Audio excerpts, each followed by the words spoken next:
찬송가 419장으로 함께 찬송 드리겠습니다. 찬송가 419장입니다.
오늘 주실 하나님의 말씀은 민수기 35장 22절에서 34절 말씀입니다.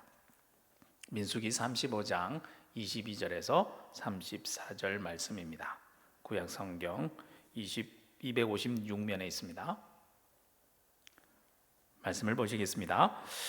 악의가 없이 우연히 사람을 밀치거나 기회를 엿봄이 없이 무엇을 던지거나 보지 못하고 사람을 죽일 만한 돌을 던져서 죽였을 때에 이는 악의도 없고 헤아려 한 것도 아닌즉 회중이 친 자와 피를 보복하는 자 간에 이 규례대로 판결하여 피를 보복하는 자의 손에서 살인자를 건져내어 그가 피하였던 도피성으로 돌려보낼 것이요 그는 거룩한 기름 부음을 받은 제사장이 죽기까지 거기 거주할 것이니라.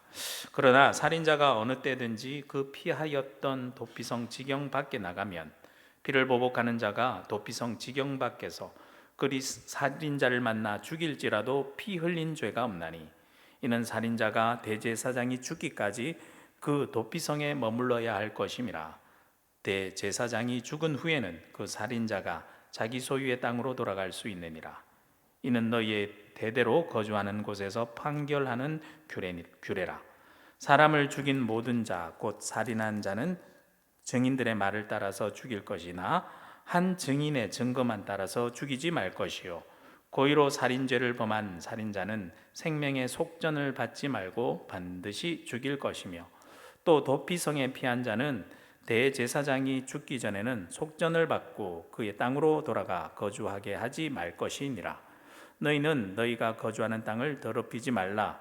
피는 땅을 더럽히나니 피 흘림을 받은 땅은 그 피를 흘리게 한 자의 피가 아니면 속함을 받을 수 없느니라. 너희는 너희가 거주하는 땅 곧 내가 거주하는 땅을 더럽히지 말라. 나 여호와는 이스라엘 자손 중에 있음이니라. 아멘.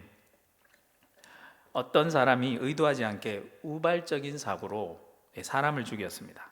그럼 이 사람은 살인죄에 적용되어 본인도 반드시 죽임을 당해야 되는데요, 그렇게 죽임을 당하면 본인이 죄에 대한 소명할 기회가 전혀 없이 그렇게 죽어버리게 되는 거죠. 그러면 그렇게 죽어야만 하는 것일까요? 그렇지 않았습니다. 긍휼한 하나님께서 이러한 특별한 경우 이들의 생명을 보존할 수 있는 방법을 주셨는데요, 그것이 오늘의 말씀입니다. 오늘의 말씀을 단락별로 살펴보면 이렇습니다.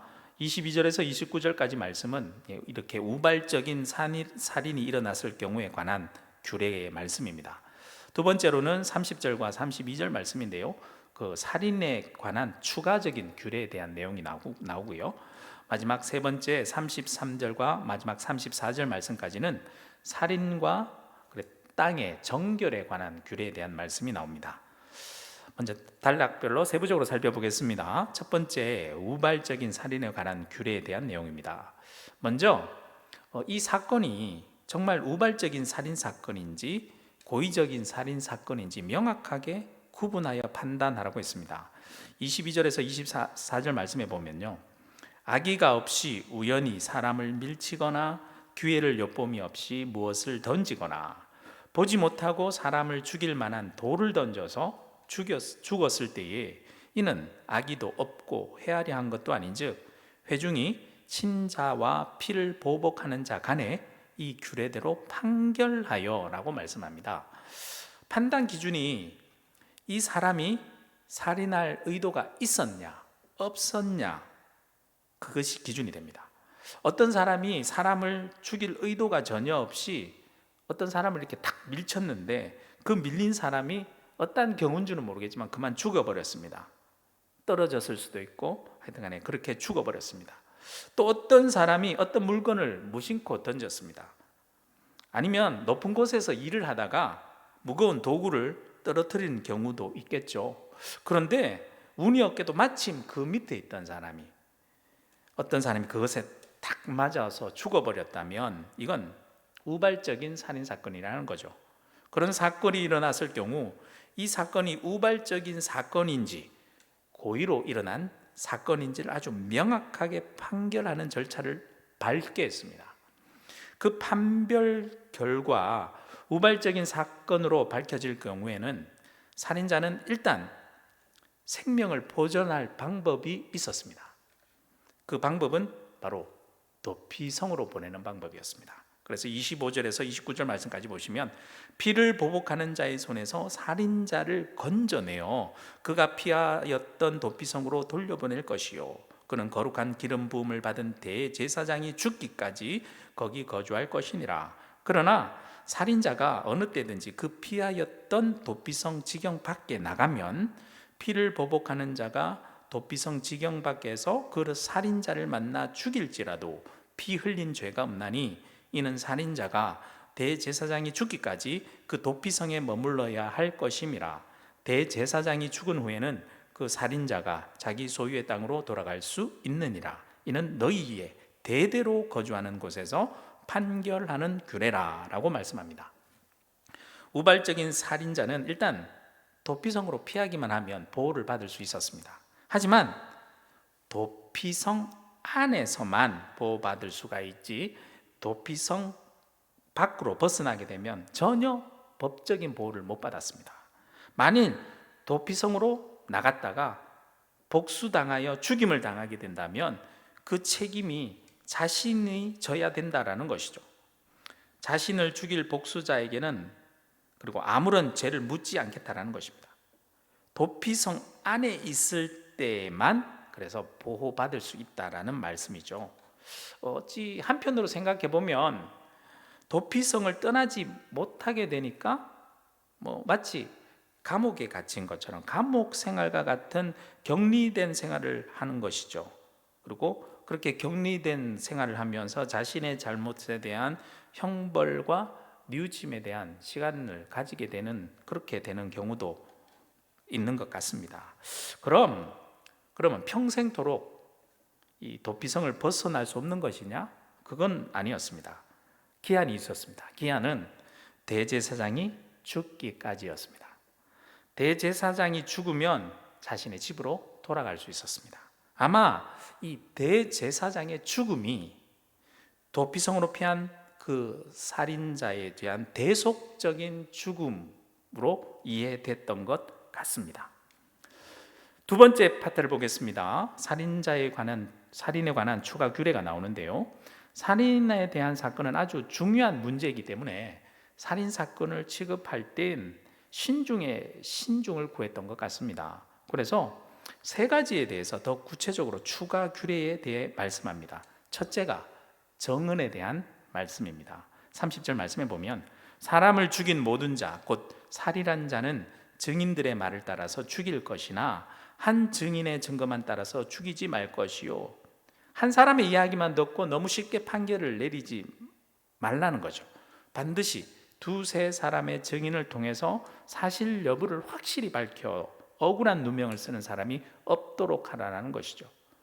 둘째는 만일 우발적인 살인 사건이 아닌 고의적인 살인 사건이 분명하다고 드러나면 냉정하게 처리했습니다. 31절 말씀, 고의로 살인죄를 범한 살인자는 생명의 속전을 받지 말고 반드시 죽일 것이며 라고 말씀합니다. 뇌물을 받거나 속전을 받아서 살인죄를 경감해 주거나 봐주지 말고 어김없이 분명히 사형에 처해야 된다라고 말씀합니다. 아주 냉정하지만 이렇게 분명하게 처리해서 법의 질서가 깨어지지 않도록 했던 거죠. 마지막 세 번째로는 도피성에 피한 자의 경우에 대한 규례입니다. 32절 말씀에 보면 또 도피성에 피한 자는 대제사장이 죽기 전에는 속전을 받고 그의 땅으로 돌아가 거주하게 하지 말 것이니라 라고 말씀합니다. 살인자는 대제사장이 죽기 전에는 어떠한 상황이든지 도피성을 벗어나면 안 되었어요. 아무리 큰 속전을 내가 낸다라고 해도 허용하지 않았습니다. 오직 대제사장이 죽어야지만 자기 땅으로 돌아갈 수 있었습니다. 대제사장의 죽음만이 자신의 죄에서 자유할 수 있는 유일한 길이었던 거죠. 마지막 세 번째 파트, 살인과 땅의 정결에 대한 내용입니다. 성경의 원칙은 생명만이 생명을 속할 수 있다는 것입니다. 피 흘림의 대가는 반드시 피 흘림의 대가만으로 갚을 수 있다는 거죠.